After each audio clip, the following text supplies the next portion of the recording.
it's not Tuesday for us. No. It's Monday. We're sneaking in a pre-recorded show this time. Yeah. We both have obligations. Mine is optional. You've decided to take one for the team and help out your team at work. And since you brought it up, I'm going to go to the city commission meeting on Tuesday night. When everybody watches this, you'll be dealing with amassed drunk sports fans, and I will be probably in line for public comment at the Grand Rapids Commission to follow up on last Thursday's public comment and questioning for the police chief search, which is the subject of our dedicated episode. But we have a couple things to do first. But first, I'm Lucas. This is David. How are you, sir? I'm well. Very tired. Like I've been kicked by an army of small steel-booted toddlers. So you were working during the miserable failure of the Titans. Oh, Jesus. Taintception.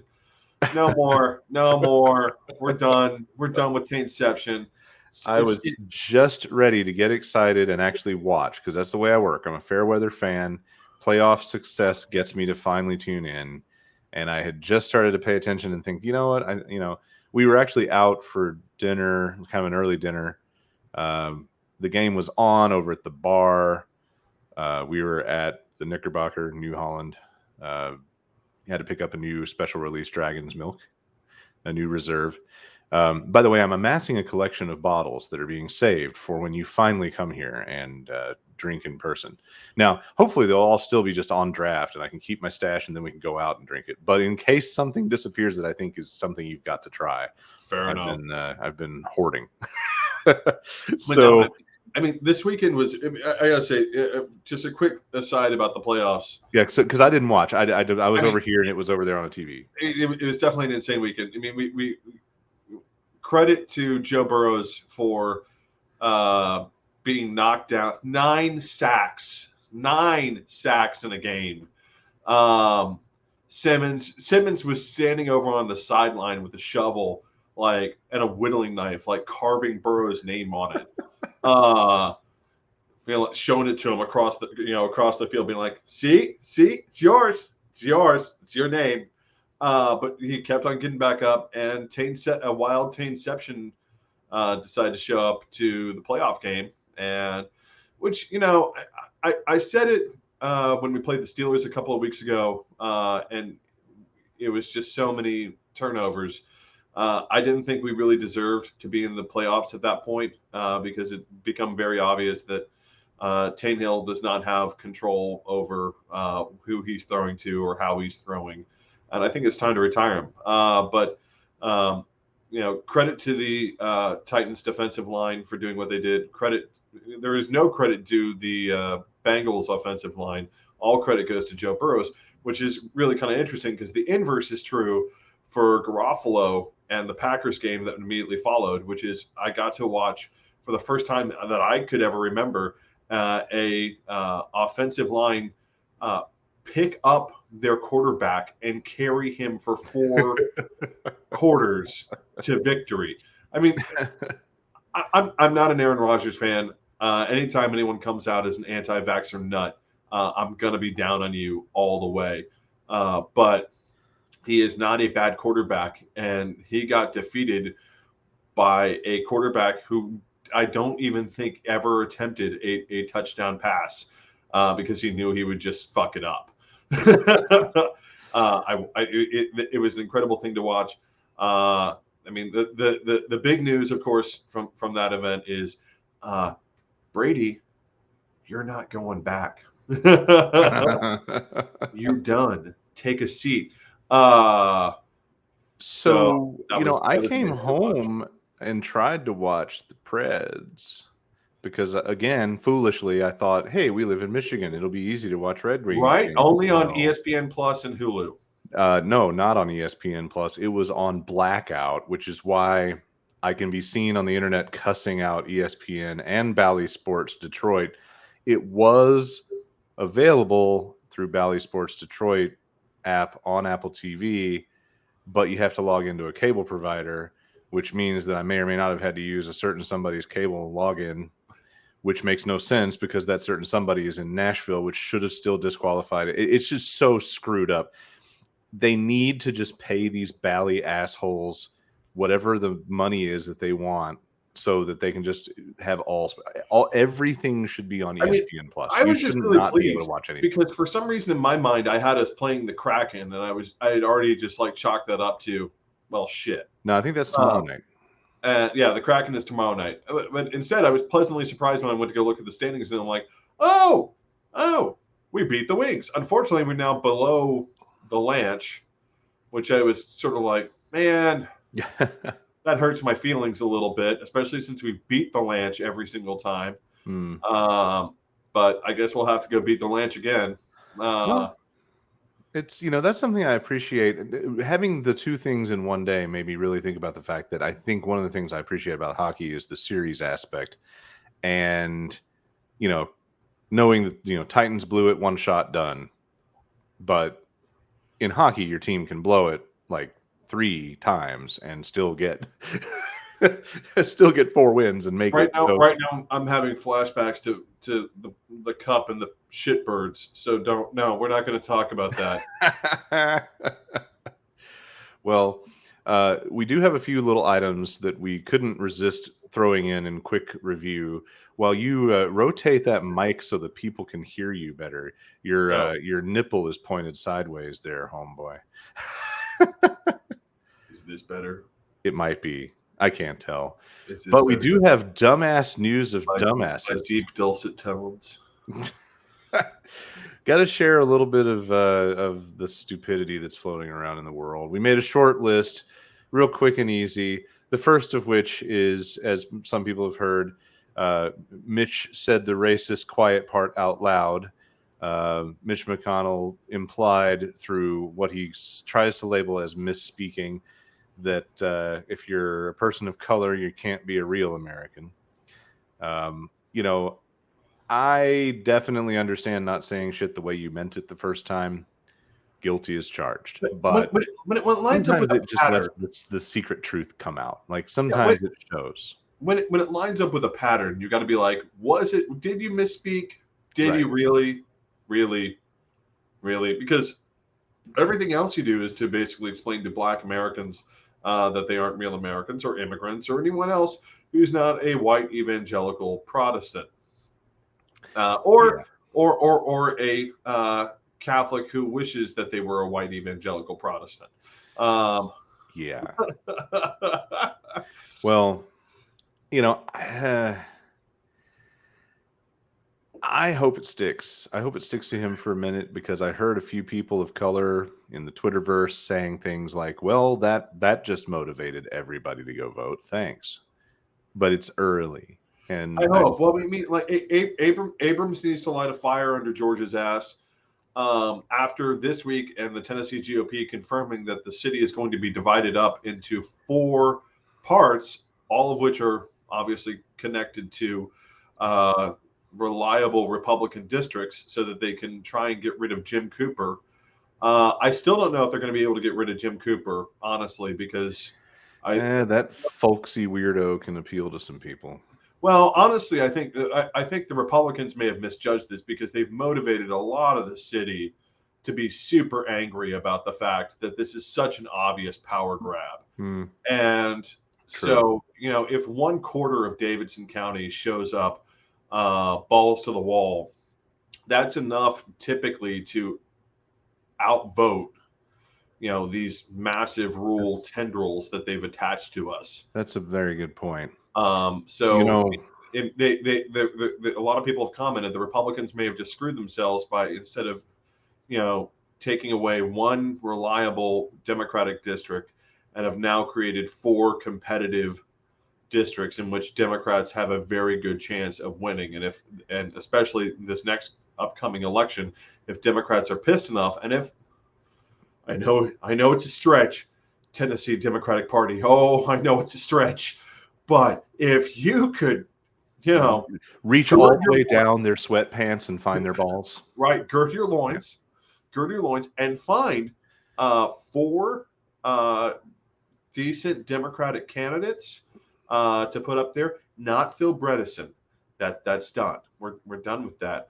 But if you want to call Mitchell up off the bench, if you want to call Rosenberg up off the bench, hell, you know what? Let's just be honest. You could call a Briley up off the bench, Ugh. and it would probably still work. Ugh.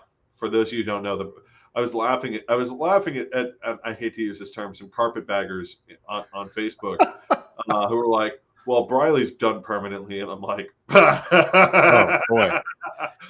"Hi, you must You be know, here." I don't like Briley, and I know that he's going to get elected a judge if he runs. I mean, I duh. mean, it's the Brileys. I mean, the Brileys, the Demumbrians, the It Bredesons. just happens. The McWhorters, if they would actually put in an effort, would probably have a chance. You'd Yeah, have I to know. not It be. feels You'd have dirty. to It not feels be. dirty, but it's there. You'd have to not be anointed with no competition. You'd have to actually work your way up if you were a McWhorter and going to win. And that didn't happen the last time they forced us to vote for one.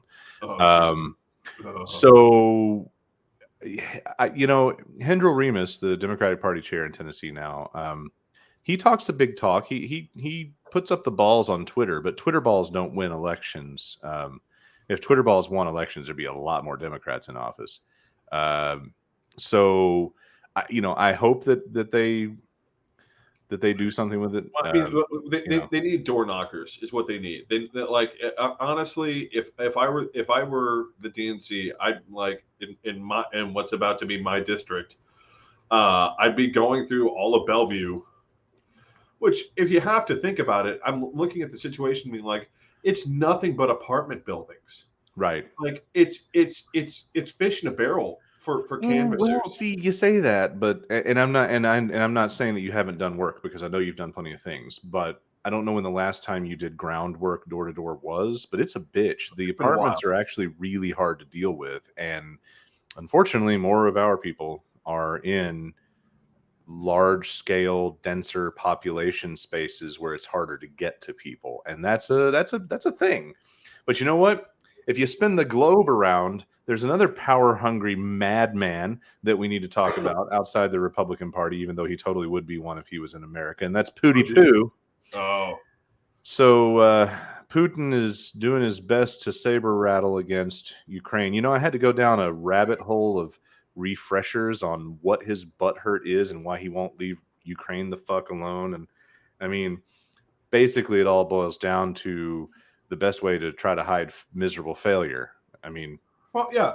I mean, it's an issue for the Russian population in that Stalin took a bunch of Russians from random ass places and shoved them in places where they traditionally hadn't been, to try and make them majority Russian.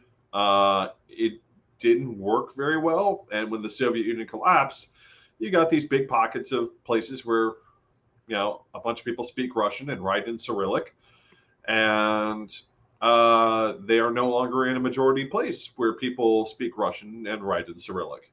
And the concept in political science is called irredentism, right? The idea that, hey, we're Russian, you're Russian, all the Russians should be together, which is what Putin's trying to do that with. The problem is that in a lot of these places where the Russians got dropped off, they're doing better than Russians in Russia. So a lot of them don't want to rejoin. But then you've got, obviously you've got basically their version of Republicans running around, and just like the Republican Party wishes they could do here, they're armed. These pro-irredentist Russian groups are armed, and the Russian Federation under Putin is more than happy to send them guns and ammunition and all sorts of fun stuff, like surface-to-air missiles that they can target at civilian airliners and blow out of the sky repeatedly. Yeah. Well, because I'm one of those Americans that actually remembers who America's enemies are.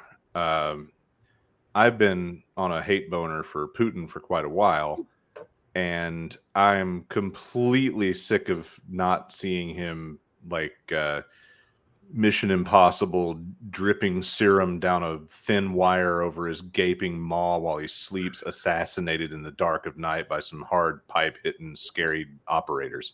I don't fucking care. I'm so fucking tired. I'm like, at this point, just come through and blow up all the shit they just parked at the border, and then look back at them and say, "Fuck off! I dare you." Well, I mean, and we have to remember that this, again, it's one of those things of, in politics and in law and lots of strategy, you have to look at what's the other players move 2 moves from now. Yeah. And Yeah. what they're actually after is not the Ukraine. The Ukraine is just a solve for right now. What they actually want is the Friesland, which is a strip of land along the Baltic states, Estonia, Latvia, and Lithuania, who are NATO members. And the Friesland is populated primarily by Russians. And of course, Russia has done everything they can to promote those, crazy armed irredentists in the Friesland. I'm not going to lie, the Baltic states haven't done themselves a lot of big favors in, turning around and saying, hey, guess what a requirement for citizenship is now? You have to speak our language. So, Well, which, when you're the size of Nashville, but literally, and when you have a population the size of Nashville, and you're trying to maintain some sort of ethnic identity, I kind of get it, yeah. right? A little bit. But on the other hand, they haven't done themselves a lot of favors in that it's basically, they have basically excluded a lot of these Russians from civil society in their countries. Yeah, but that's just one of the many things. I mean, a free Ukraine is a big problem for his ass, and I know I'm starting to sound like Bush at this point. Like, they hate freedom. They don't like freedom. But I mean, it's it really not. doesn't, though. It's not good for him for a free Ukraine to be a thing, and that's a big piece of this. I don't really care. Honestly, I just want people to fuck him up. I'm sick of him getting away with fucking with the world. I mean, it is, but I mean, honestly, he couldn't care less about a free Ukraine.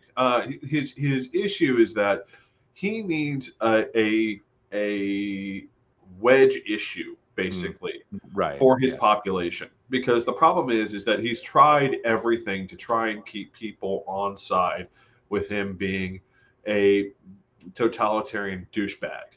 Right, he has buttered up the Russian Orthodox Church to the point that, if you tried to grip them, they would launch like a rocket.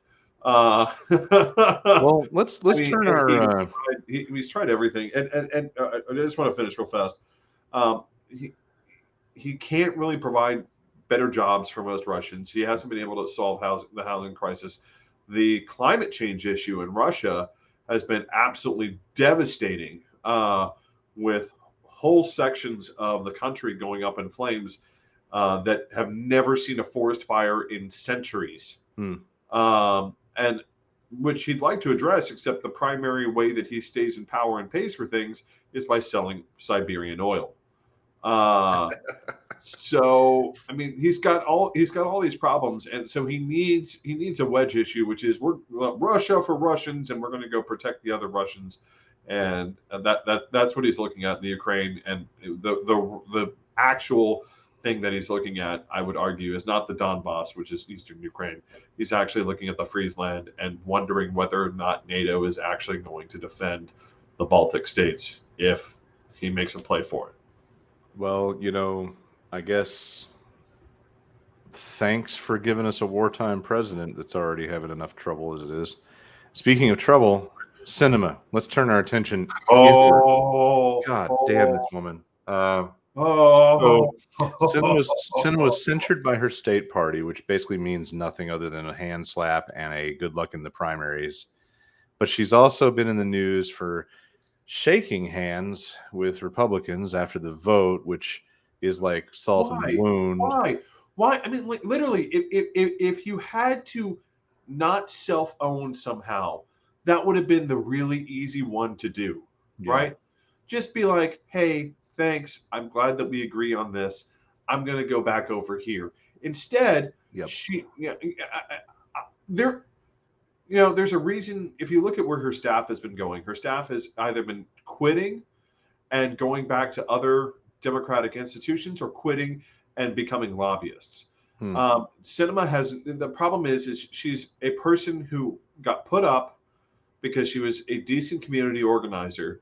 And unlike Obama, who was a very good community organizer, uh, had no idea why she actually wanted to be a senator, right? Other than, well, you all said I could be, so I decided to be. I mean, that's where it seems like her problem is. She has no idea what she stands for. That's why every negotiation with her goes nowhere. That's why she seems to have no plan other than just to continue to raise money.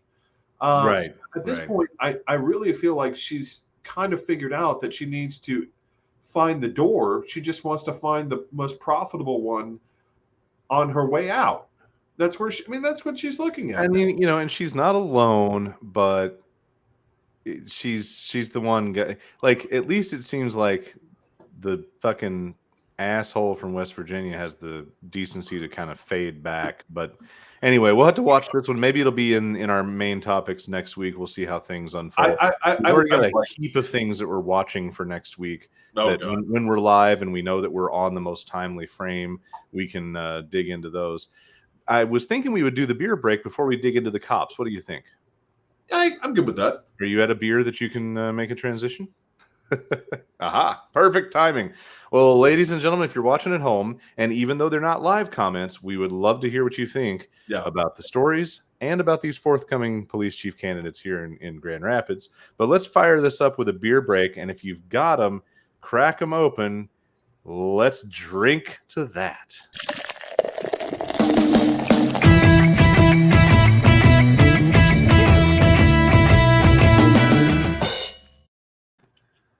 All right, sir. You want to go first? What do you drink? I'll go first. So I was trying to be nice to. I guess he's either the store owner or like a senior manager or something who was trying to be effusive about Bell's while I was there. I'm going to be honest. Part of the reason I bought this is because since I'm a beer club member, I got this entire growler for $3. Which one is it? What? Which is it? This is Bell's Christmas Ale. Okay, all right. And that was part of like my attraction to it because I was looking at my options and I was just sort of like discount winter beer. I don't really want because my next option, and I'll probably do it next week because they're having trouble selling that too, is this Kung Pao like super spiced stout. That sounds interesting. Yeah, I tried to sample. It was when I say super spiced, I mean, woo, boy, things were done here. But anyway, back to the Bell's. Decisions were made. Right? Oh, decisions were made. How much chilies? Oh, well. Do you have so the Bell's Christmas Ale is back to the Bell's is I'm going to be honest. It's ale. It's Christmas. It's unremarkable. I want to like Bell's for a variety of reasons. Bell's. Here's the thing with Bell's that I find regularly, which is if there's like an achievement to be had, we just want to look at it. We don't actually want to own it, right? Okay. It's here's the thing. This has all the makings with a little bit of work of being a good beer. Mm-hmm. But really what I've got in reality is a slightly nutmeggy brown ale. Okay. That's what I've got. I wonder when it's really fresh. I wonder how it is. I wonder if it's just a little bit long in the tooth at this point. Maybe, but I really feel like, again, given the fact that it's Bell's, every time I want to go to Bell's and be like, wow, that sounds like a great idea, and it's like you look at them and you say, okay, this should be a really good idea, and then they're like, but we really just didn't want to work at it that much. Right? So it's got some Microsoft of beer going on. It really is. I mean, I think Bell's as a local Nashville brewery is the Wait, is Bell's not a local? No, it's me. You're on my side of the fence. Is it Michigan? Yeah. Oh, okay. Sorry, they do so much business here. I just assumed. No, your distributor just has you snowed. No, it's right down the road here in Kalamazoo. I mean, it's just like, I mean, I feel like they're just like, well, is it average? Well, Eh, that's what we were aiming for. well, and at the same time, though, there is a lot to be said about knowing that people are going to walk into the store and know that there's this basic concept that you're going to get. That's actually where I'm at. And it's funny that you would pick Bells because I went back to a New Holland. I have a lot of New Holland, obviously, because I'm a fanboy. But I decided to crack this one open because I can do the big tall can, and I really like this. This is the Hoptronics Double IPA. Um, I like it in all respects, but I wouldn't say that it's special. I wouldn't say that it's like if you make a list of all your favorite double IPAs, that this is going to be one that you remember to list. It would be one that you would say you could rely on to taste good and be a good double IPA. But I don't think that if I were to just try to pick a favorite, I don't think I could pick out a favorite easily. And I definitely don't think that this one would be top of mind. But I like that it's I think it's somewhat seasonal.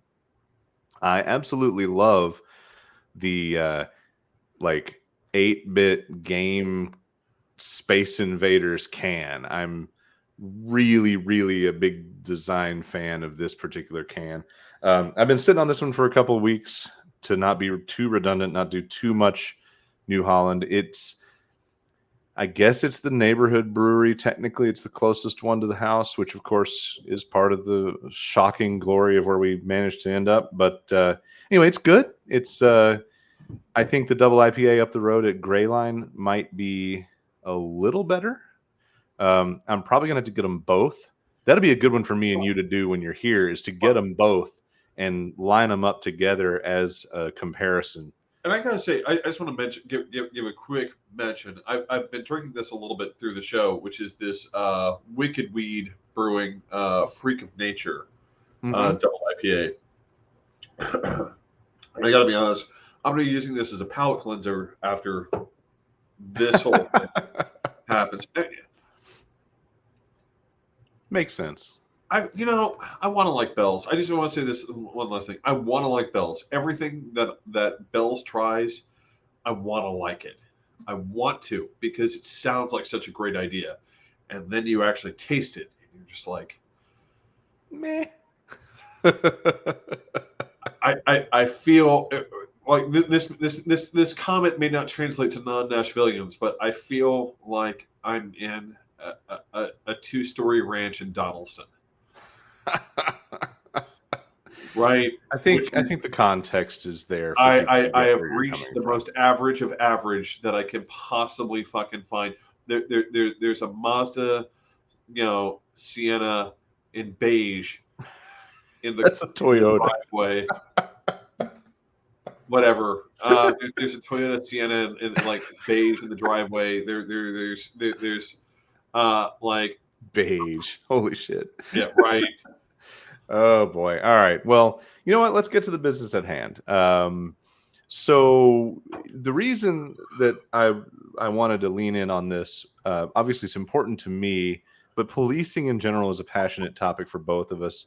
You Yeah. and I spent a fair amount of time talking about this topic, even though this is not your city up here. You know, it's totally my city, my town, my problem. Yeah. The chief of police that I have to deal with. You just get the Yeah, I just fraternal get to hand me edit your down questions for the council. default guy.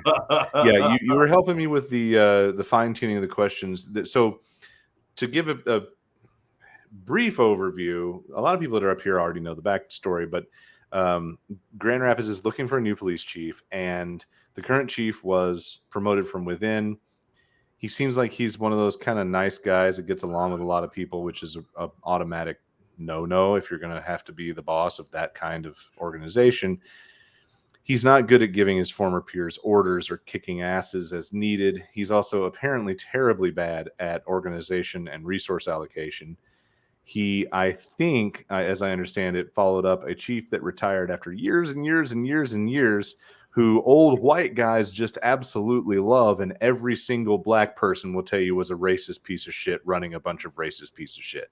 So there's a rough path there, and the current version of the GRPD has a bunch of issues that need to be ironed out. And we'll talk about them as we kind of talk through this. But people that know me know that police issues are a big one for me. I'm not a fan of law enforcement. Just a little bit. I'm Just a little. I'm not a fan of cops. On the whole, I believe the profession is inherently flawed. It has racist roots in slave patrols. It was never designed to, as you like to put it, and you'll expand on this, I'm sure. Keep the peace. It was designed to enforce and knock heads. And there's just a lot of bad. And in order to fix this nationwide rotten problem that we have to have chiefs, since we do have the system that we have, that are change makers and can balance all these concerns. And I've long believed that a certain kind of broken, flawed, tortured individual tends to become a candidate for being an officer of the law. That there's a certain personality of shitty control subjugation freak with something to prove that tends to become a cop. Not all of them, but I have a problem with the idea that we would allow any excuse for a profession by saying, oh, well, there's a minority of them that are not a problem. But I believe that every cop is at least corrupt enough to use their lights to cheat a traffic signal if they're in a hurry to get somewhere. And for me, it's got to be Boy Scout 100% white flag perfect. And well, I mean, and that was one of the articles I sent you in the lead up to this conversation, was that the situation. Oh God, where was it? Was it that most recent one that you sent me? Yeah, San Diego. Where was it? Let me pull that up. Pull it up. This was. Yeah, okay. The cop that hit the nurse. The story's just bizarre as fuck anyway. Yeah. I mean, which is he hits and kills. The cop is drunk, hits and kills a guy. Who was walking on the side of the road after a party, dressed like a deer.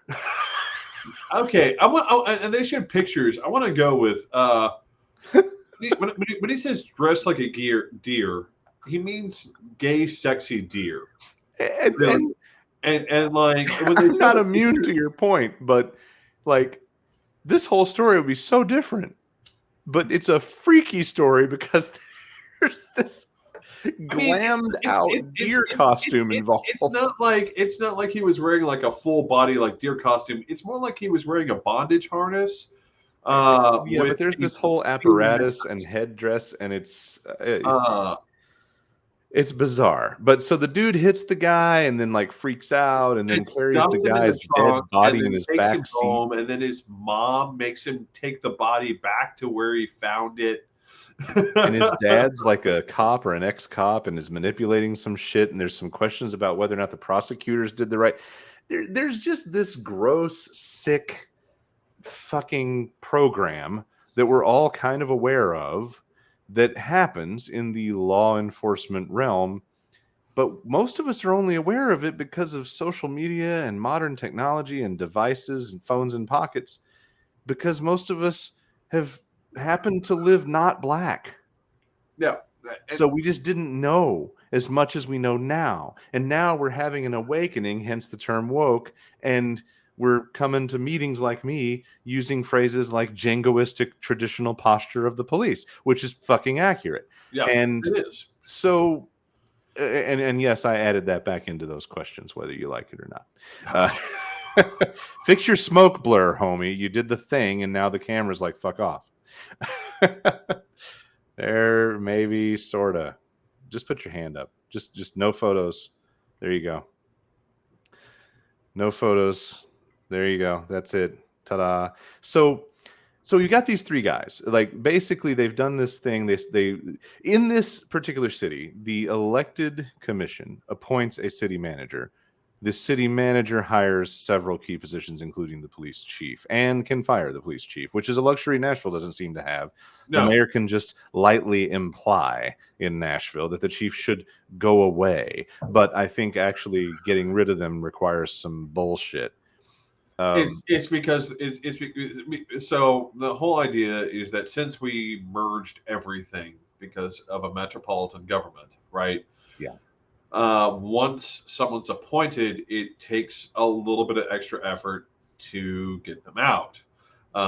Which, on one hand, I don't understand why every county doesn't have a metropolitan form of government because, goddamn, this is just makes shit so much fucking easier. It does. Uh, But I'm a fan of the boss and an executive structure, and I'm really not a fan of the concept that somebody can't be fired. Like, to well, I me, mean, it's nice to know I live in a city that if the chief were to really just put up with some egregious shit, that the city manager could come along and say, "Get the fuck out."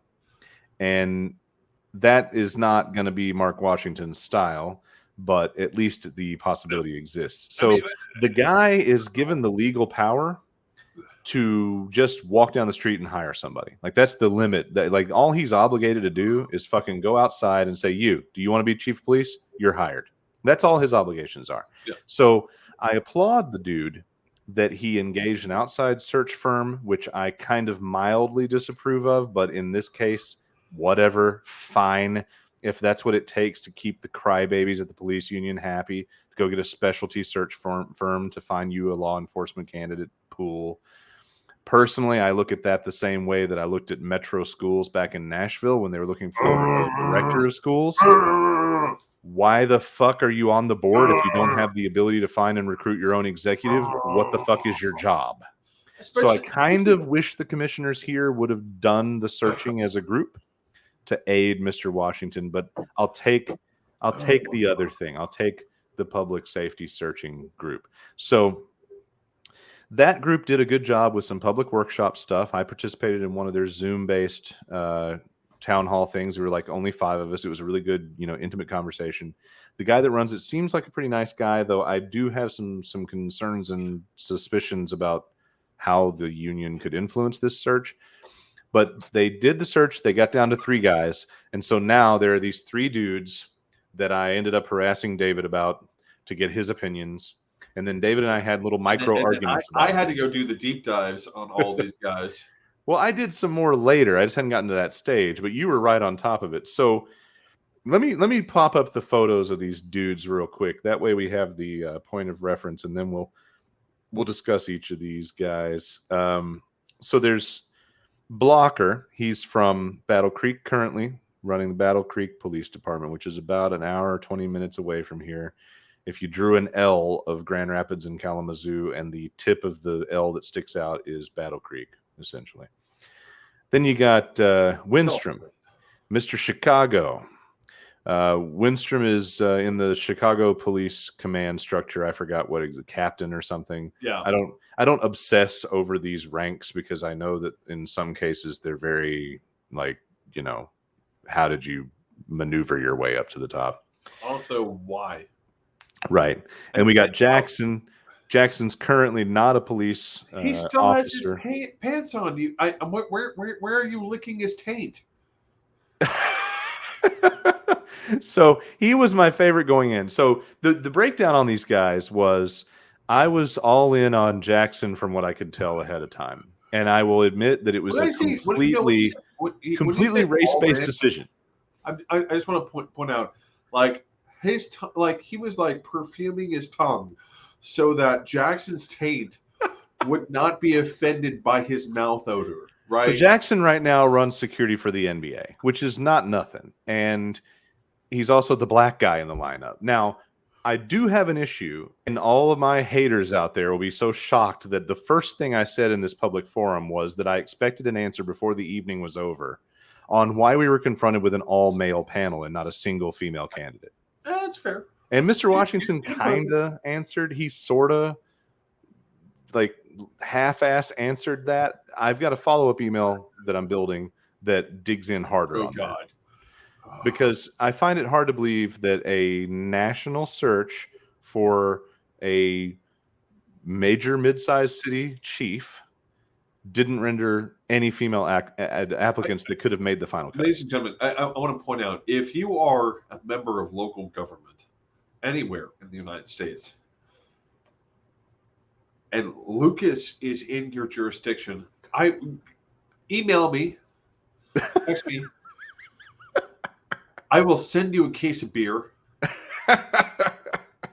Also, perhaps Epsom like salt, like little bath beads, so you can like just that because You a know, wild Lucas is David, happening.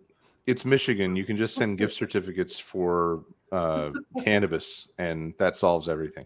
So these are the three guys, right? And you got two white guys, one black guy, and the juxtaposition being that Blocker's currently running a police department. He's got a military background. Winstrom is currently in the police command structure in Chicago. Jackson had a police command structure background, retired from police, went to the Kind of. NBA. The two white dudes have law degrees. The black dude has an MBA.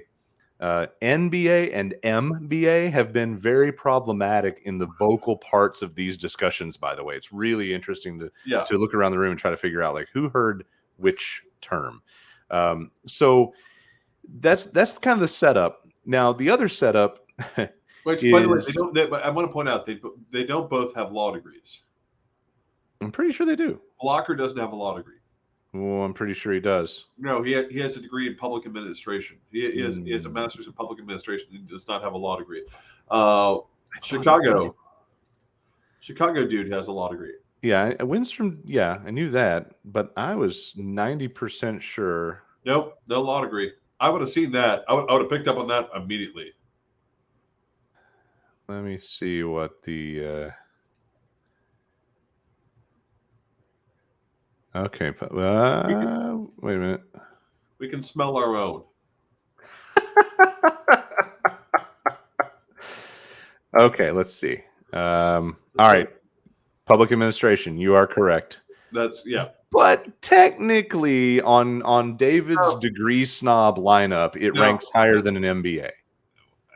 No, okay. So And we'll talk about that, but because we want to take them individually. So don't blanket the degree thing too much because it's one of our major sticking points. Because he and I had a debate between ourselves about each of these guys. Then I had to change my opinion. Degree snob all day long, and I'm like, no, it's like I don't ask like the guy who understands concrete to like build a staircase with wood. I don't. So all right. So here's the way they broke them down. I expected a panel. I expected the three men at a table. And I came loaded with one question that was broken into three individual customizations, which was about their background. Instead, unfortunately, they presented them each individually. So I had to come up to the podium in each round with the version of my question for them. Then there were the three other questions, two of which you and I collaborated on, one of which I added. Those didn't get fielded, and we'll talk about those when we're done. God only knows how you perverted them after I fixed whatever the hell went through your head. It's actually I only put back a couple of little quips, a couple of the little more abrasive statements like jingoistic culture, just to keep people on their toes. The complimentary feedback in the room was great, and I'm pretty sure that my color commentary enhanced that. So let's jump in on Blocker. All right, so. From what I can tell, Blocker was your guy. And I want to clarify. Here's the reason Blocker, I really like Blocker, is, and I will fully admit, I am the son of Air Force Captain James McDaniel. He had been retired from the Air Force by the time I was born.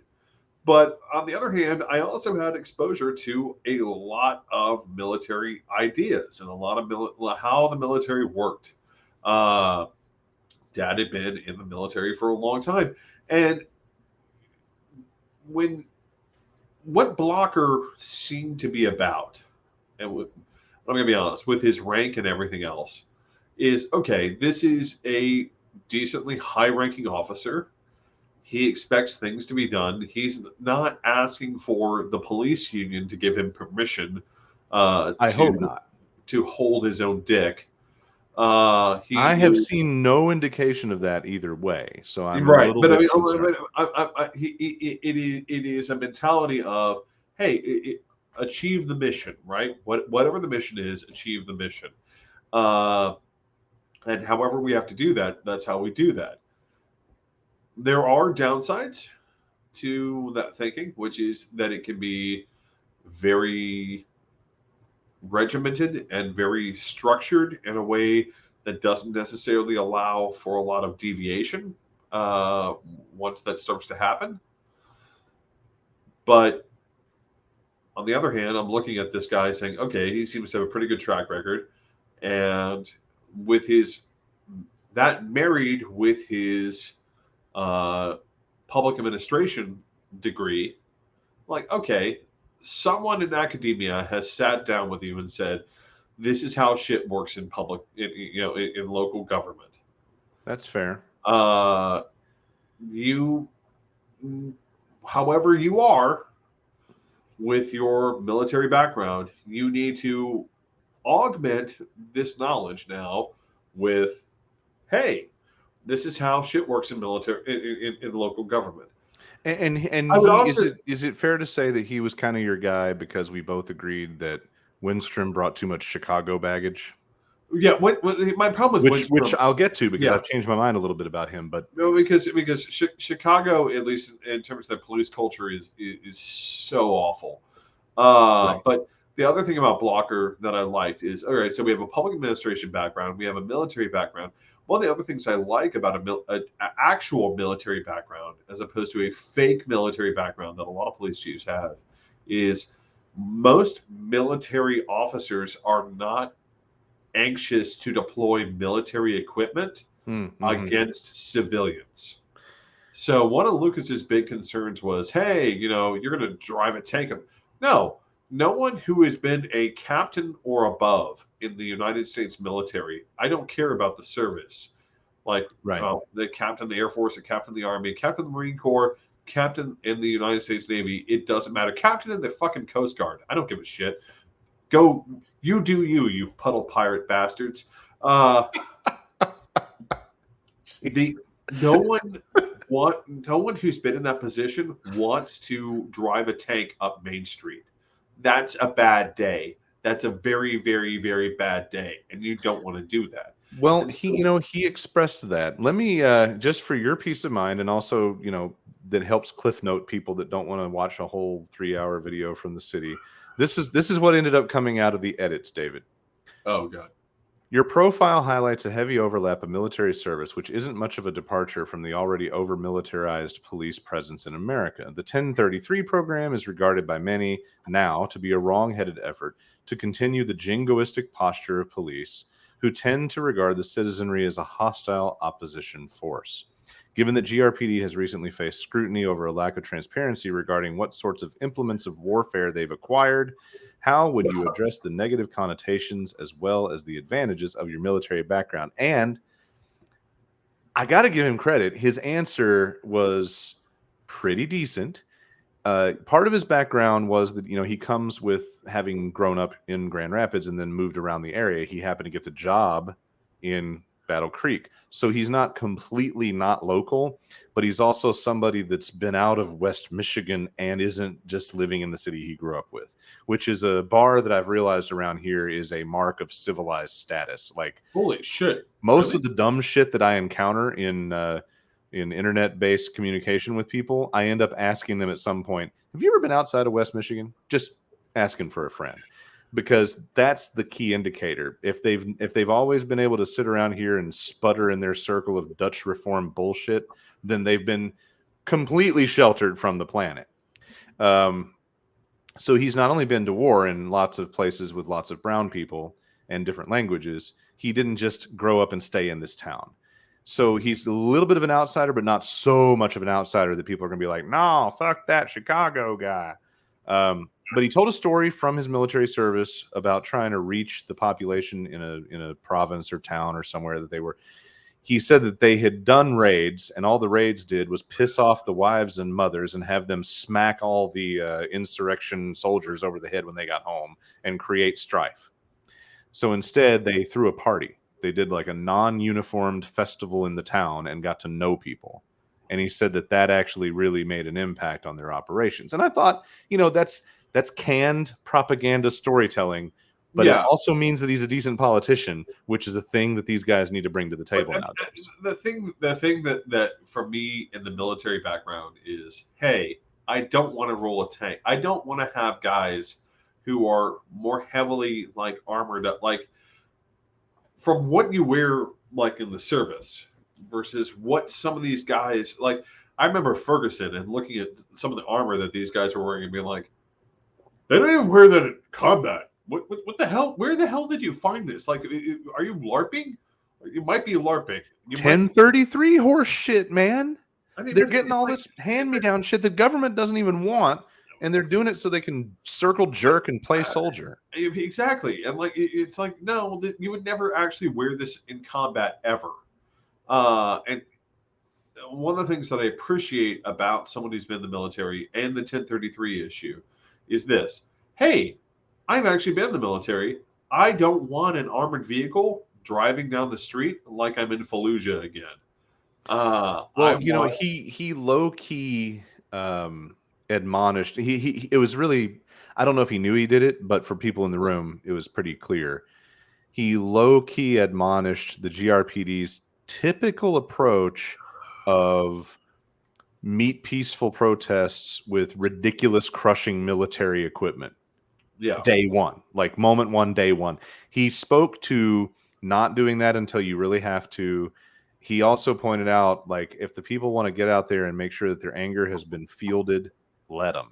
And I thought that was a really good approach. So I came away with a better impression than my previous impression. As I texted you in the middle of the thing, I said, Blocker is sort of channeling a little General Wes Clark, and that does not hurt in my book because Now, that's, again, like the military experience to me is, if you want to have a good police chief in your district, someone who, especially these days, someone who does not want to use military force is, man, that's like two aces in the hand already. yeah, Right?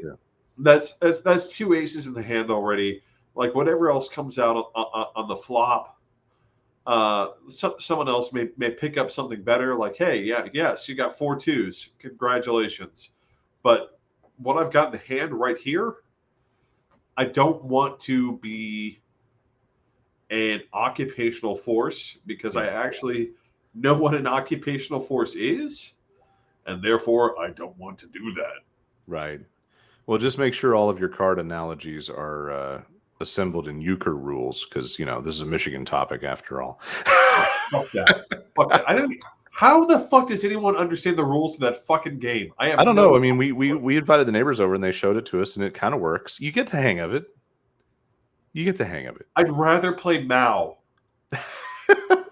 So moving on to the next white guy, Winstrom. So quick refresher. This is Winstrom. I tried to get decently flattering photos of these guys, but it didn't always pan out. I could have just used other random photos, but I thought I'd take my own. So Winstrom is the Chicago cat. So he's the one that comes from the city laden with the most baggage. I did appreciate his opening tale. I don't know. I'm still taking it with a grain of salt, but apparently when he was 11, his brother was arrested for cocaine possession and run all the way through the system with excessive sentencing. And that's why he decided he wanted to be a cop, because he wanted to change that system that took his brother away.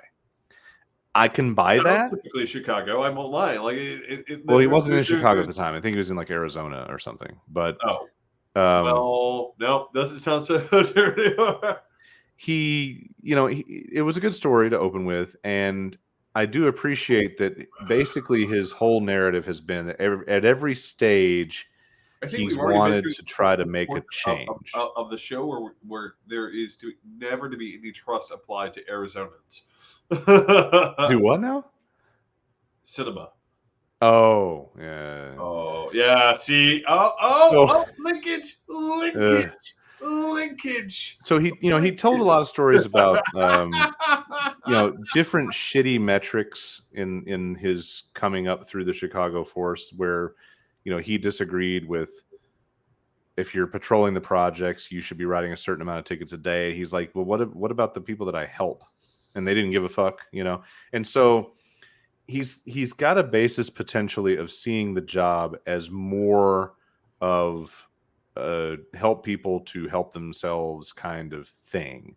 Now, here's the way that one fleshed out. Like me, you come to Grand Rapids with an outside bigger city perspective. Also, like me, you're a witness to the corruption, problematic baggage, and challenges of a big city. Hello, Nashville. Right. To those on the right, Chicago is a cesspool of failures. To those on the left, recent and current leadership has been ineffective and embarrassing to our causes. No matter your perspective, Chicago isn't necessarily confidence instilling. Fuck How would you characterize your proximity to well-publicized issues in CPD, such as corruption and excessive use of force, as well as your personal views on them, such as the series of incorrect addresses raided with dubious no-knock warrant practices and such? He actually, he clarified personal proximity. He said, luckily I've been able to not be involved in any of those problems because of the kind of work that I do. Okay. Then he kind of expanded on some of his reform kind of thinking. The other thing I liked was that he was not nearly as old as his stock photo provided to the public and the media made him look. He's actually not that old. And for me, that means that he's been around. Ladies, I'm actually 28. It means he's been around for a lot of shit that's happened from the 90s on that was more formative. He's not one of these old crusty white cop guys that just isn't ever going to change anything. So I mean, I don't dislike him, and he's got the law degree. That ought to honk your bobo a little bit. So I know you didn't get to watch it, but like, I don't think he's as bad as we initially assumed. I mean, here's my problem with Chicago PD, generally speaking, which is this. It is an outfit. It has been an outfit for 100 years of this is how things are done. I mean, the problem is you don't suddenly switch off without dramatic intervention from going in the 70s, 80s, 90s, where we're interrogating suspects with phone books so that they don't leave bruises, to a functional police department.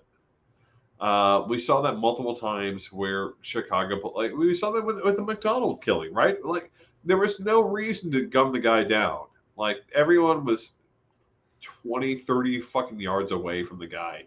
Yes, he had a knife. It didn't matter. Like you just felt the need to be like, I could try and do something. I'll just shoot him. Right. We need to acknowledge that there's a culture in the Chicago PD that has existed. The Lincoln Park exists because of Chicago. It doesn't exist just because of poverty. It also exists because of Chicago PD, right? It also exists because, for those of you who don't know, Lincoln Park is a notoriously crime-ridden part of Chicago. And yes, the band is named after it. But I mean, the whole idea is Chicago PD has a lot of systematic problems. And if you want to come out of Chicago PD and say, I'm not attached to those systematic problems, I'm going to have, I mean, just more than a little skeptical eye to that. Yeah. Now, here's the thing. Could you be free of those systematic problems? Yes. You could be the diamond in the rough, right? Right. There could be like a little Disney series about you. But the statistical improbability is a little bit off the charts. It's not good. It's not good. Yeah. It's not looking good. Here's the thing that I would give him a pass about, though. If his whole bio, his whole professional motivation has been to try to find a way to do it better from inside the system, getting out of that dumpster fire and sliding over to the other side of the lake to a town where he could actually do that job, that has some merit. So, also he told me that he likes a smartass when I was talking to him after the film. And he thought my decoy camera that I did on our street in Nashville before I left was fucking hilarious. And so, you know, I gotta hand that to him. But I also told Blocker, like, I wasn't really my buddy that I have back home in Nashville. He was big into you initially, and I wasn't sold, but you did a great job with a lot of the things you had to say. So, they're both fine. I don't, I still want to be race biased in this, but it's harder and harder and harder. Um, it's so okay, let's move to Jackson, and then we'll cover that. So Mr. Jackson is currently NBA security guy. So that's a big deal. That's not nothing. But I was a little concerned that he took the podium and immediately needed to address baggage. So he started right off straightening out the story, telling his side of the story for a 1997 shooting of a suspect that he was pursuing. And there was an officer involved shooting him. Dude got killed. All the requisite investigations, of course, cops investigating themselves. All of that. So that's kind of how he had to open, because it was in the local news. That's a little bit of an issue for me, and not a great starting point. And I was really disappointed that was kind of the first blush. But then again, it's also the right way to do it. And I can't say that I blame him for taking it right off the top. His issue being the elephant in the room, I'll commend him for doing that. And then later on, someone did ask him something about, do you think you are the right choice for this? And he just said, yes, and stopped. And that cold stop, that was a good, confident answer. And I don't know if you got to read up on it, David, but Jackson had a 1997 officer involved shooting where he ends up. I did. Yeah, he ends up tussling with the guy. And I honestly, the story is the gun went off accidentally. I thought he was going to say that he fired, because at this point, if you are wrestling around on the ground with a guy that you think has a gun, at that point, I could almost see either of those explanations flying.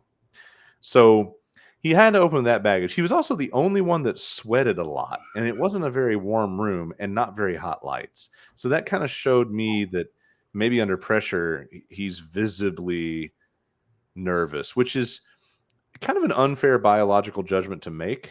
But you got to have a police chief that can stand at the press conference table and say the bad shit without sweating a fucking pool. And so there's a little bit there. So I'm going to share everyone my immediate sort of your red flag. My red flag to Jackson was the NBA, and here's why.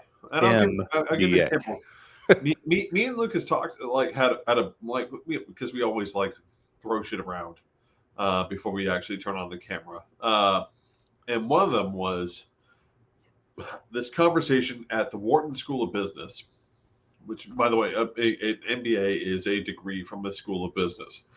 And the Wharton School of Business, they took a poll, and more than a quarter of the students believed that the average American made over six figures, or made at least six figures. This is my problem with MBAs. It'd be funnier if it wasn't so fucking sick. Right? It's so goddamn sick. For those of you who don't know, Wharton Business School is probably the premier business school. It's the one that Lucas made me explain what TFG stood for. That fucking guy. Yeah, I wasn't sure where he was going with that, but evidently that fucking guy means Trump. Yeah. So that we don't actually have to say his name every single goddamn time. Trump went to Wharton. So, I mean, but here, this is my problem with MBAs and public administration. MBAs are focused on how much do I get paid, And what is the most capitalistic answer to this solution? Right. Right. Well, And honestly, when you're in that situation, what is a human life worth? Well, an NBA is actually asking that question in the most vile way possible, this is right? true. This is true. Like, well, what was their what was their last year's tax return? Okay, well, that plus five, or times five ought to cover it, right? I mean, that's an NBA answer. Yeah. Yeah.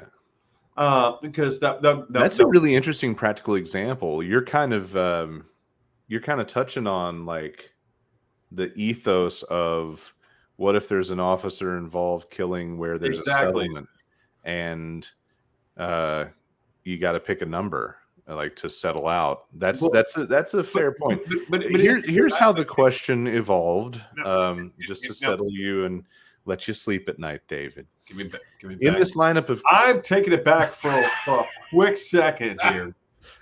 Yes, I am taking it back for a quick second here. We have plenty of time. I have enough time to take it back for a quick second.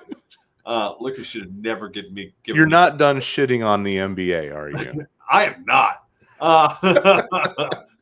I wasn't getting away from it. It's in the question. I promise it made it. It isn't just about like, hey, what is that person's worth?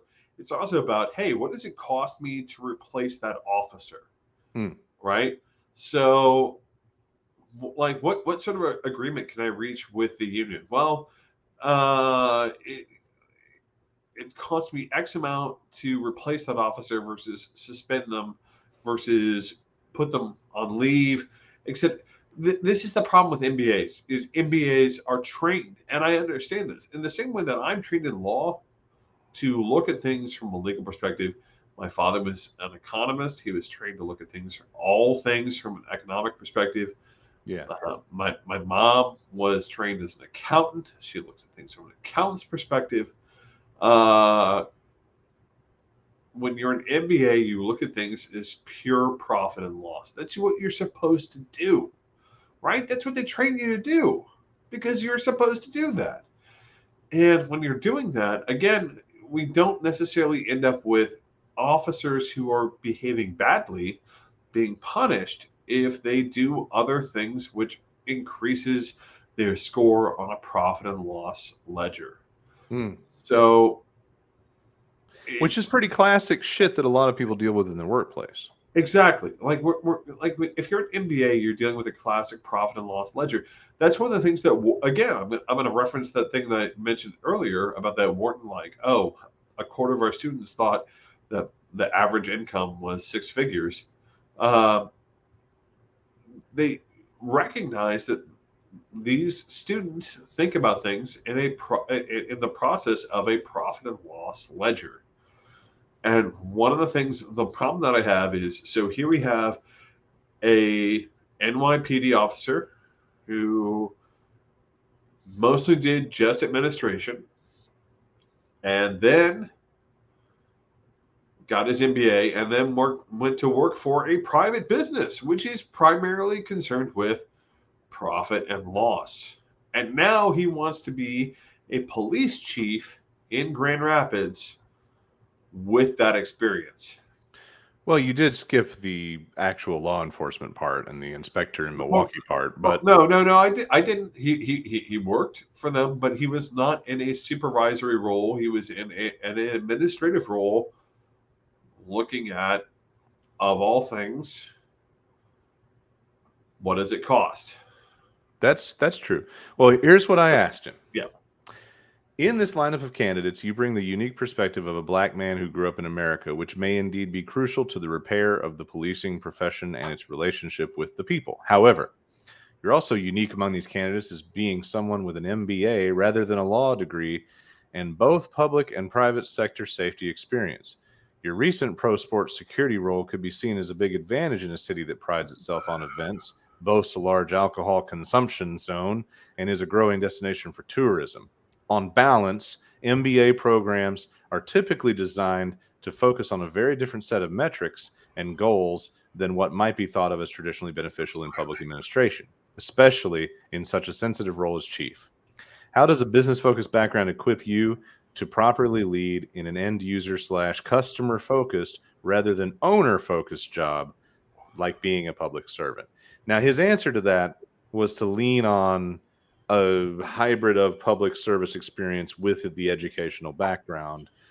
And he's not wrong about that, but I have big concerns about the fact that he's got that officer involved shooting in his background, and none of these three candidates, they have not just not been endorsed by the NAACP. The local NAACP has actually spoken out that they vehemently do not support any of these three candidates, and they want the city to start a new search process. So there's like a double whammy. Like hey, he's the black guy, let's give him that shot at the change making. That still doesn't even fly, because the people that know that concept the most aren't even really behind it. Because again, like, nothing about his background screamed racial justice. I'm going to be honest. Right. When, again, MBA does not scream racial justice. The only time I've ever heard of MBA, neither does NBA, right? Like, I mean, we're talking about the exploitation of pro sports black men again, right? So, which is a whole other thing. Right. I don't know.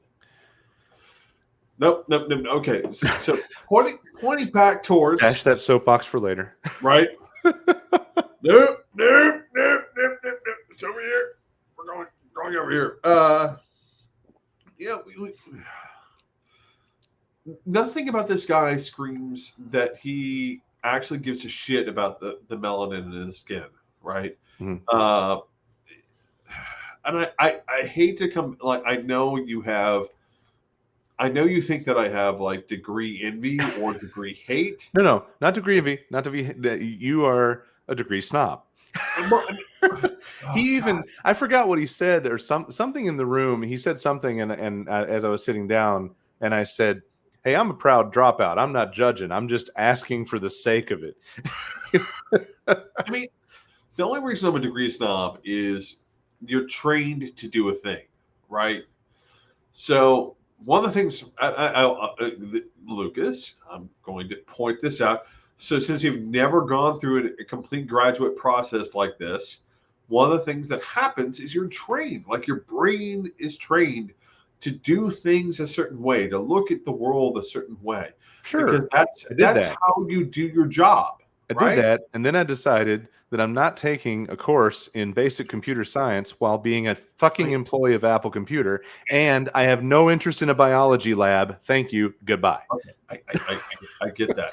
I did college backward, which is the thing that a lot of people don't understand. I put off all this other fucking horseshit academics. I jumped straight into communications, journalism, design, and First Amendment studies. I put off a bunch of shit, and then when I realized I just got my boss's job and I'm in my industry, I can go take hours and hours of labs cutting open fucking worms, or I can say fuck this because I have my career started. But fair. Not everybody does that, because not everybody thinks, how can I circumvent this box? And that's typically my thinking. Well, and again, my thinking is it's a way of training your brain to think, right? Right. So, like, law school is very much that, right? Law school is very much training your brain to think a certain way, to look at every problem a particular way, because that's the way that you need to look at it in order to be a successful lawyer. Mm-hmm. Right? Mm-hmm. I really wish more people would actually accept that fucking programming, because God knows, I look at half the shit that happens in courtrooms and I just want to throw shit. And the only reason I'm not currently a lawyer is because bailments. Really, we put that on a bar exam. I don't think we get through a whole quarter without you going back to the resentment of old-fashioned questions on your. I know. I'm pretty sure this is the. You know what? Go back through the episodes and tell me when the last time that I complained about bailments. I don't know when the last time was, but I believe this is the third time. I can almost guarantee you it's the first. No, it's definitely not the first. I know that much. But no, it's the first. It's either the second or the third. That I've complained to you about it? Oh, yeah. That I've complained on the show about it? No, I'm pretty sure it's the first. I tell you what, when they finally come up with the algorithm that catches me saying white trash on one of these videos, we'll use that algorithm to search for the phrase. So Blanche refuse. Remember, that's how we avoid the Facebook bans. Blanche refuse. So the most dangerous thing for a conservative is to look at the other conservatives and how they think and listen to them and repeat what they say. The most dangerous thing for a liberal is to think too much. So I was thinking too much a couple of days ago, and I was thinking about this lineup of candidates, and I was thinking about Jackson, and I was thinking about the only black guy on the panel of 3 finalists is the guy that has less of a degree by some estimations and the baggage of an officer-involved shooting. Yep. And then I started to really think it through. And then I decided there is an entirely plausible system of events where the crooked fucking police union circumvented the city manager and influenced the search firm to find a flawed black candidate so that at the end of the day, they could say, Lucas. well, we would have loved to hire a person of color, but we had to hire one of these 2 white guys because this guy had a shooting. Lucas, I want to let you know. The Illuminati are under your bed. But you see my point. I don't trust the police unions at all. All the time under your bed with microphones. Think about this. And lube. The search firm is from inside the industry.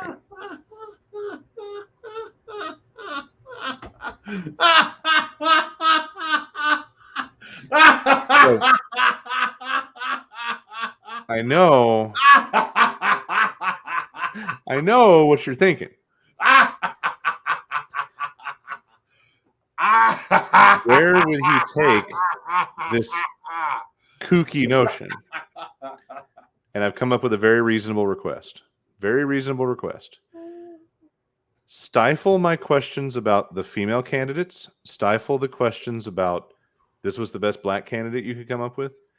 I think the city should publish the list, at least the demographic information, if not the list of names and demographic information for every applicant. And I'm going to make it clear to them that you could just do it, or it could be a freedom of information request. You pick. I'm just, dude. Like, I'm gonna go. I'm gonna go all the way there. Does the needle contain a 5G capsule? Dude, you're sounding like. No, it's not. It's not that kooky if you think about the abusive, contorted nature of the police union. If they've got a bunch of buddies working at these search firms, it's not that weird to think that they wouldn't be talking about, you know what, our guys are going to be happier if we put a white guy in. Can you just make sure that we have a high probability of a white guy? I mean, it's just, you know, it is a very, very strange. I get that it sounds crazy, but I want to know. I want to know why no women are there. I want to know why the only black guy is deeply flawed in a lot of ways. But whatever.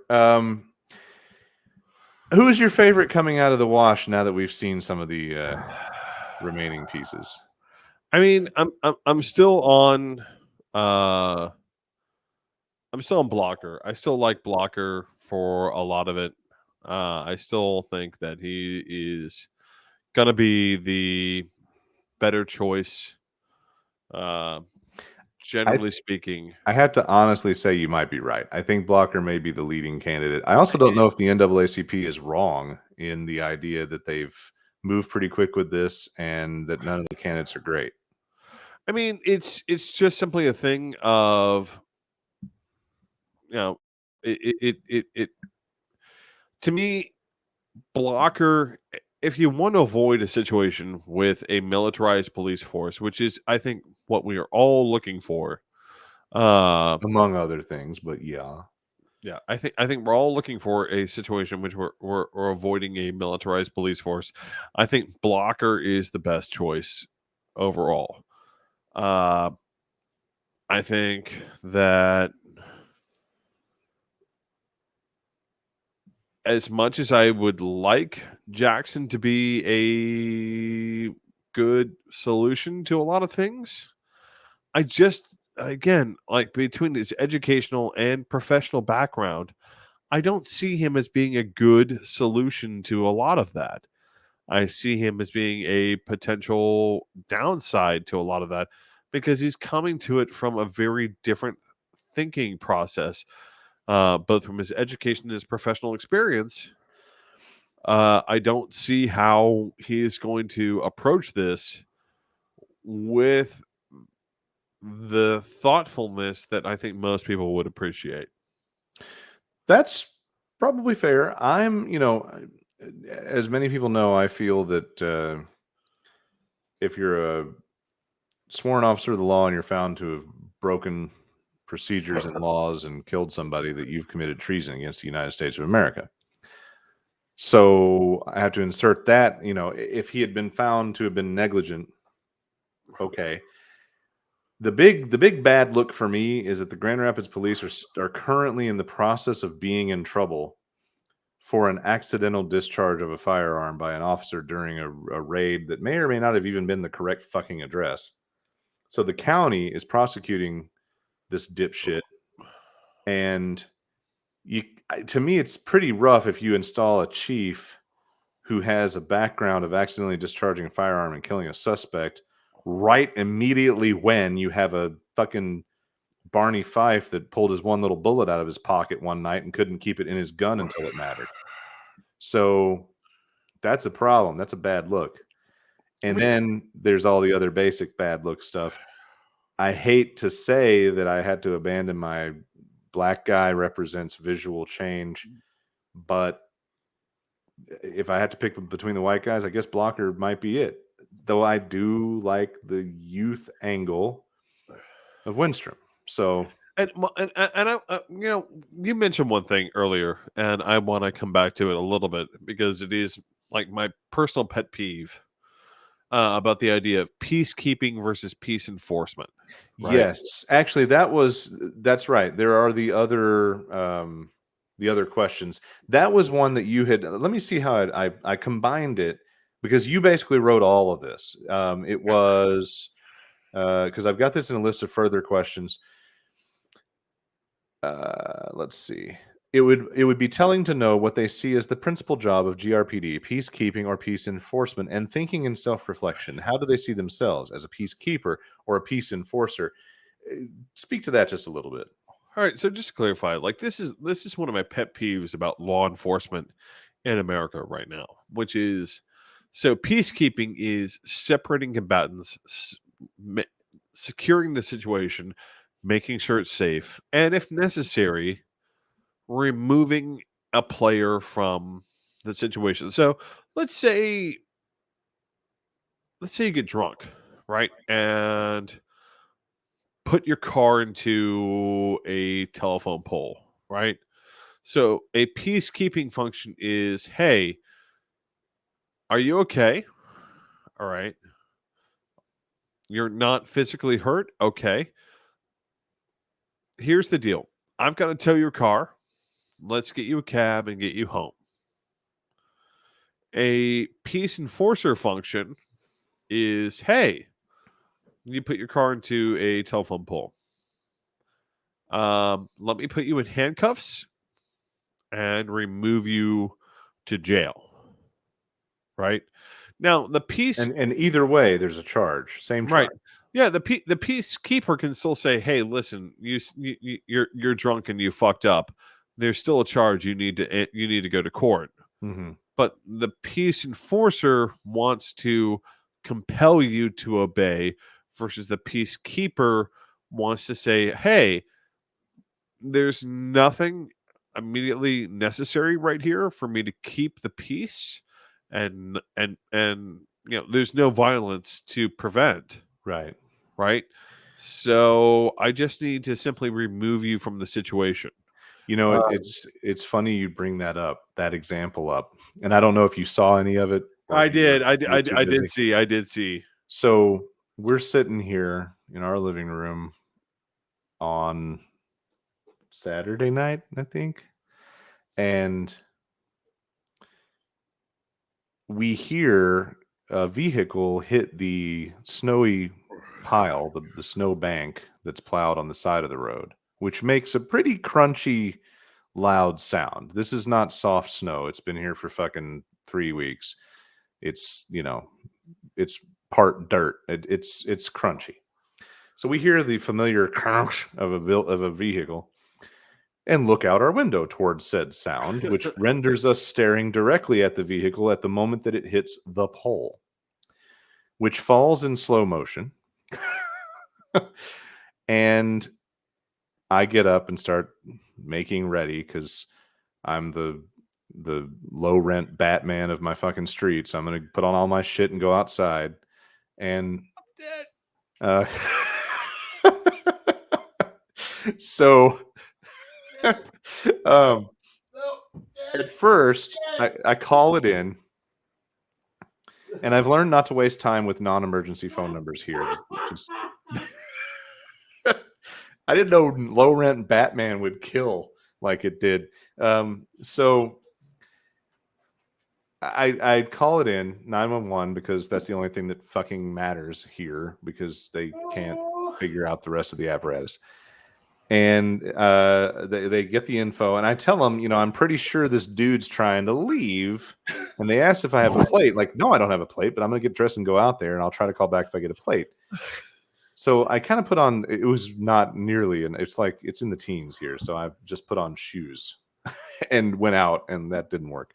But I went out there because at the moment that I decided I had to go out there, it looked like homeboy was backing up trying to leave and hit a passing car. Now, what I didn't know, the pole that he hit was actually just connected to steel support cables holding a pole up across the street. He brought the cables down into the roadway when he hit it. So I had seen various things happen. I saw a car go over the debris and stop, and then I guess they just decided they didn't want to be part of this, and they left. And homeboy is still trying to like fucking figure out how to get off this fucking shit that he's run into. And I hate the idea of people leaving the scene. I double hate it if I think they're drunk. So it's like a double whammy. I want you to get nailed. If you fucked up, I want you to get in trouble. That's fair. So, that's very fair. I mean, I have followed people across Davidson County on the phone with the cops and helped make like fucking roadblocks. Yes, he has. They're like, don't do that. It's dangerous. I'm like, fuck that. I know how to drive. I got this. But you need to nail this motherfucker. I'm following them. I'm telling you where they are. So the time when I thought he hit somebody, I went out there to try to see what was going on. The girl had stopped. I thought because she got hit. What had really happened, she hit the cables and pulled their two vehicles together. So I'm out there with like this girl, and then her fiance he had been in front of her, but he was in a sedan, not an SUV. So he went under the wires. Then he saw her get snagged, and then he turned around and came back. So the three of us are standing there kind of looking at what's going on when the guys in the vehicle are getting out. And I'm like, you guys okay? And like, I don't think this is electrical. So you're probably okay, but are you okay? And the one passenger is clearly under the influence of something and kind of a smart ass. And he can't quite process that I saw this stuff from outside a car. He's like, so what, you're just driving by watching? Like, no, I saw it from home. And so he's mentally fucked. And then homeboy driving comes out, and he's obviously fucked. I don't know if it was beer, but they're like, there's some kind of, they're joking around about some bad choices. And I'm starting to think, yeah, this is not going to go well for you. Speaking of bad choices. No. So the three of us are standing there while those two jokers figure out what their story is going to be. We're standing across the street. Somebody comes driving down the street. And when we realize that they're not going to clear the cables and we try to wave them down, it's very much too late. And that vehicle snags the cables. And that's when the crunching sound from above makes us like, and that guy ripped the back door off of his SUV by just driving down this street. Oh, no. So, but now we've got 3 cars on the scene and 4 total involved. Oh God, no. And All so I right. call in again and I'm like, you really need to muster someone just to come out here and make this obvious.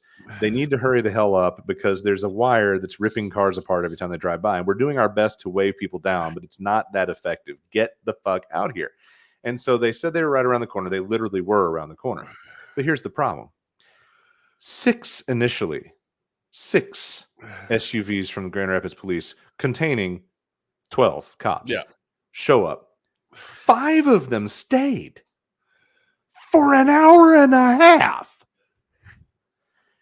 But these fuckers want to tell everybody we can't do all the work because we're understaffed. Well, you don't get to do both. You don't get to be understaffed and stand around dicking off. I mean, the one smartass passenger was a little confrontational. They handled him, put him in a car. The driver miserably failed a sobriety test.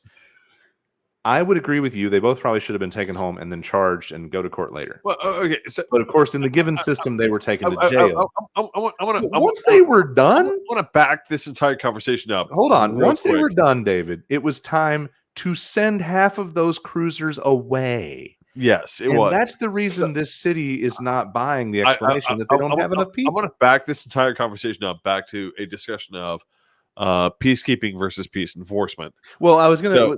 Part of the reason I told that story was that they did a pretty decent job of it.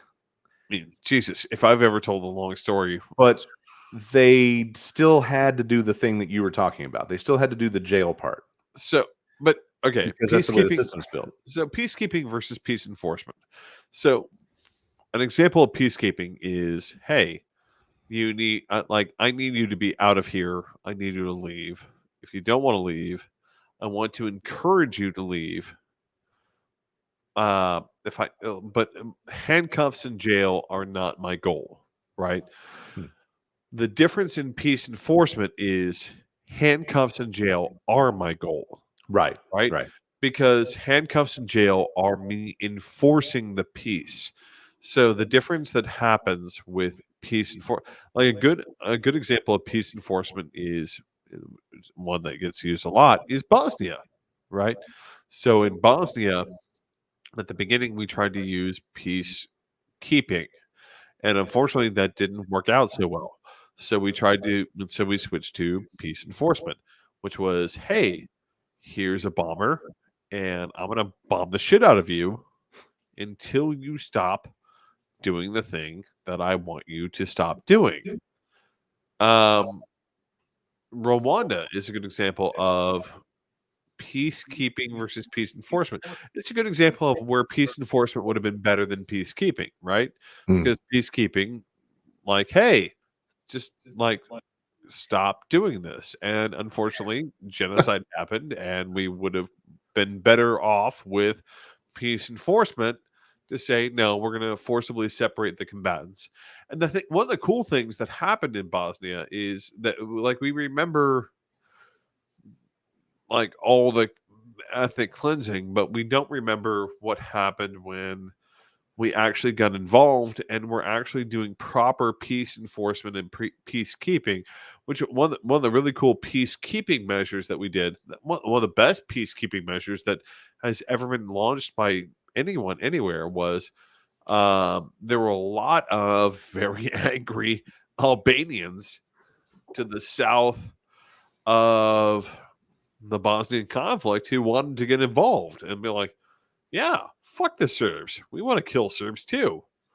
And so NATO simply dropped in and said, hey, listen, we'd rather you not have this be a problem. So we're going to do this. Give us your guns. All of you. And you know what? Here's the deal. I'm going to give you like basically a beer token. Right? Just hand in your firearms for a beer token. And it worked. Operation Essential Harvest was one of the best peacekeeping missions that has ever been launched in human history. And it was very, very simple. Basically, give me your guns. And what happened was, for the most part, now, granted, it hasn't always worked out 100%, but Macedonia has not devolved into epic civil war. Neither is Albania.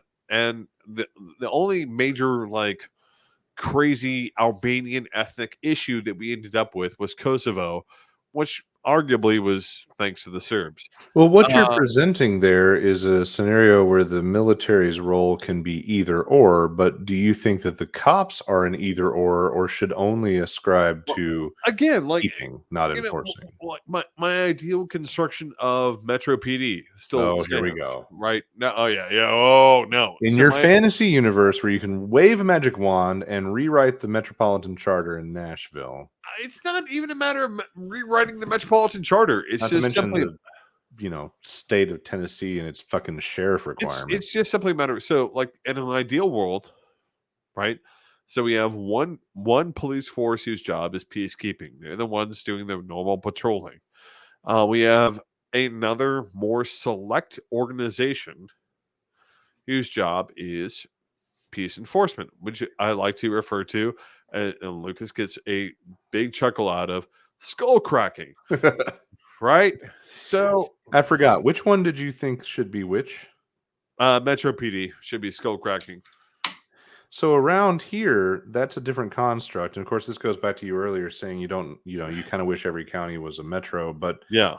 in this area, you have the city of Grand Rapids, they have police, and then the county of Kent has sheriff's department. Well, I mean, and To at me, that you point, would you just escalate to the reverse it. larger body, not the other way You around. just reverse it. So, Okay. like the job of Grand Rapids PD is peacekeeping, and the job of the county is skull cracking. See, I'm always a next agency up kind of guy. Like, you do the cop thing, but if your unrest is of the sort that you need the armored personnel carrier and the people with the full body fucking armor and shields, then the sheriff needs to have that and then come in with it. And then if that still doesn't cut it, that's the National Guard helping your ass. And that's one of my militarization problems is we've taken away those escalation stages, and we've Yeah, just given all this fucking army toys to all these fucking yahoos yeah. that aren't very well trained and don't have discretion and No. so in this scenario where you can't just wave the magic wand, though, do you think the police are an either or like the military, and does that mean Blocker's background is a strength? But again, like I think that's what gives Blocker the advantage in my mind is like he's the one who's less willing to be like, yes, let's put a tank on the street. He's probably like, no, Yeah, no, no, right. no, no, no, no, no, no, no. I'm not in Fallujah again, dude. Like Well, I'm supposed to be in America.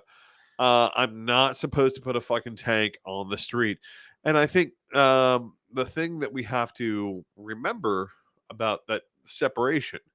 So just clarify to everyone who like so Metro has two law enforcement departments, which is one is the sheriff's, one is the police. The police is arguably not elected.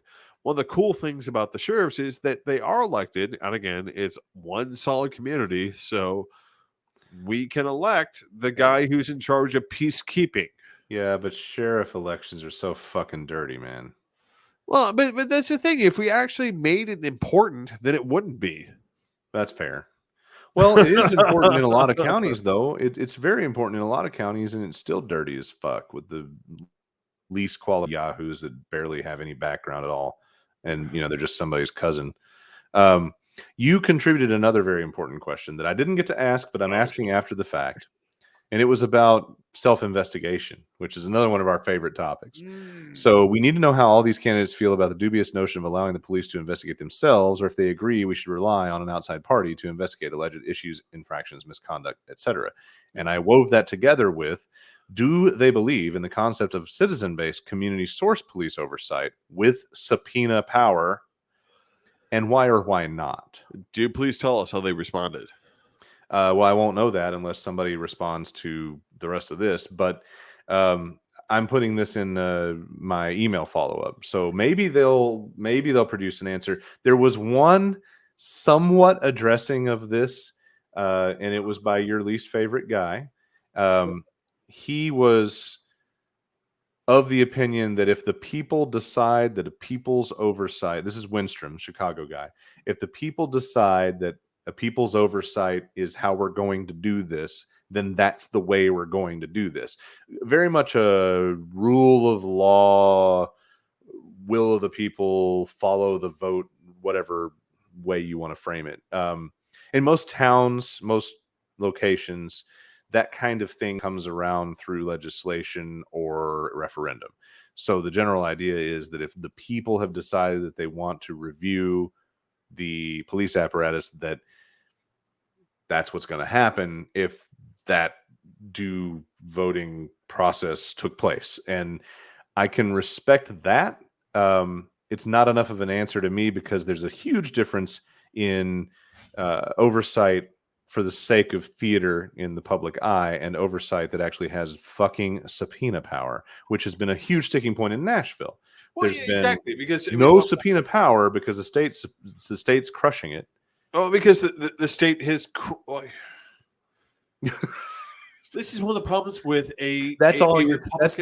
that's the whole take on anything with the fucking state of Tennessee is just a deep sigh. I mean, it's so annoying to be like, "Hey, we want a civilian oversight board." Great, and then And they want subpoena power. Nope. Here's this is what always like blows my mind, which is why the hell does Rutherford County give even 1/4 of a shit how we want to govern our police force? I mean, why? Why? Preservation of power. That's all it is.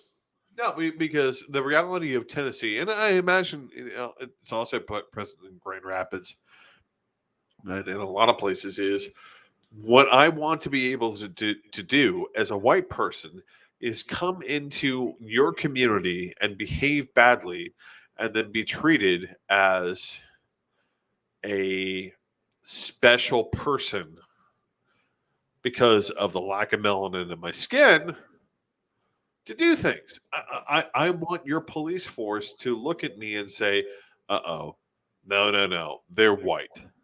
We shouldn't have to have we shouldn't have to do things to this person."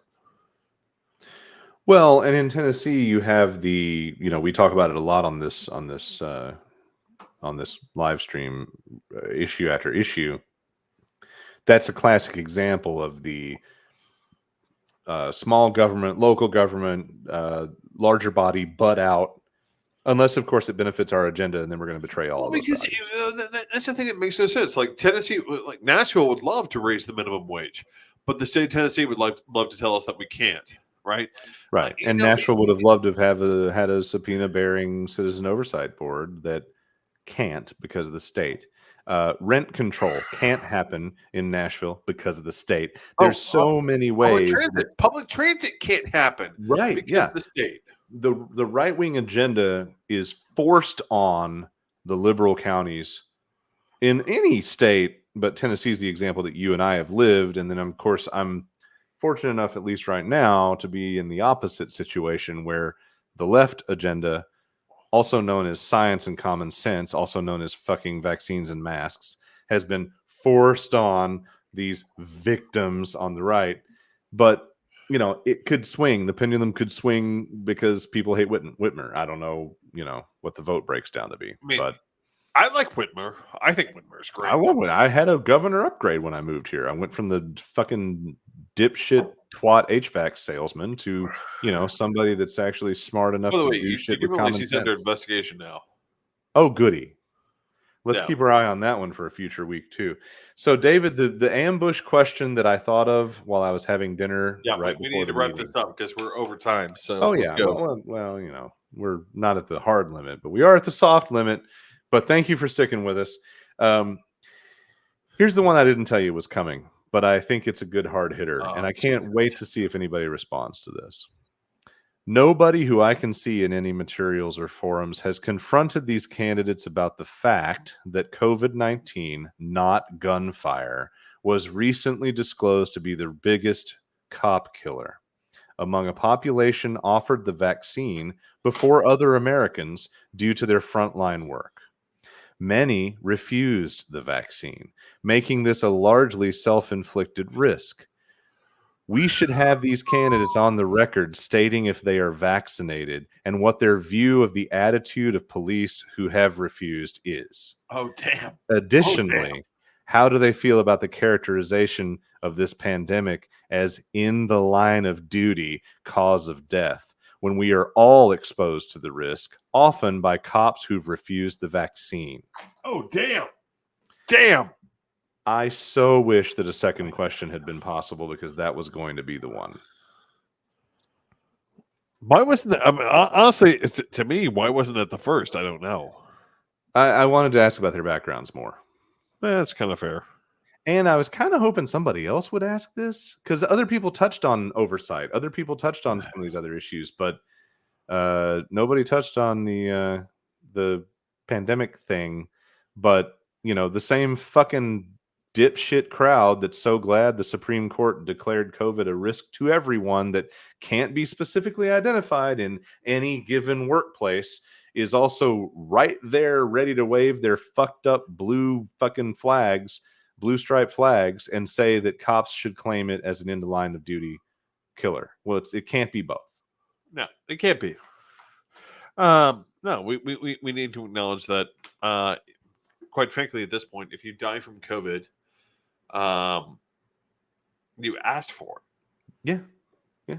I mean, one of the things that pisses me off is Republicans spent the 1980s, 1990s making HIV a disease of moral turpitude. Mm-hmm.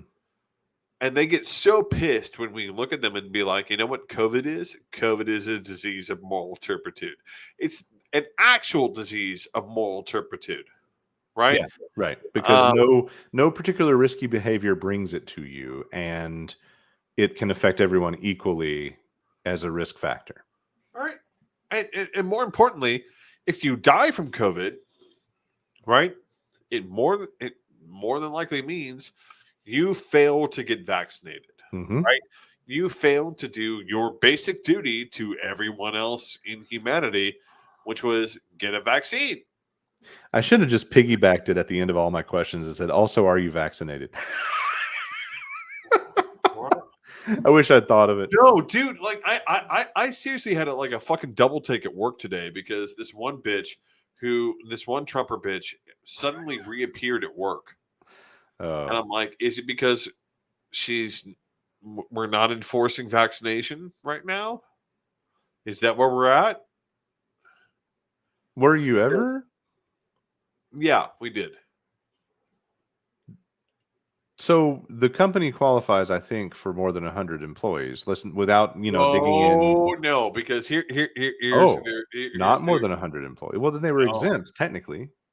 This is their tax trick, which is every location is technically its own single subsidiary. Oh, okay. So there's no way it would hit 100, but they were doing it as a matter of smart policy for a while then. Yes. Like, hey, like COVID is bad. Mm-hmm. We should do something about that. Yeah. I mean, at this point, I'm hardcore. I think you should be a hermit pariah that doesn't get to be employed or interact with the normal world if you can't muster the fucking common sense at this point. And I don't feel bad. I mean, I'm extra hardcore, and I think we'll talk about this next week. I don't even want people admitted to hospitals if they haven't been vaccinated. Fuck them.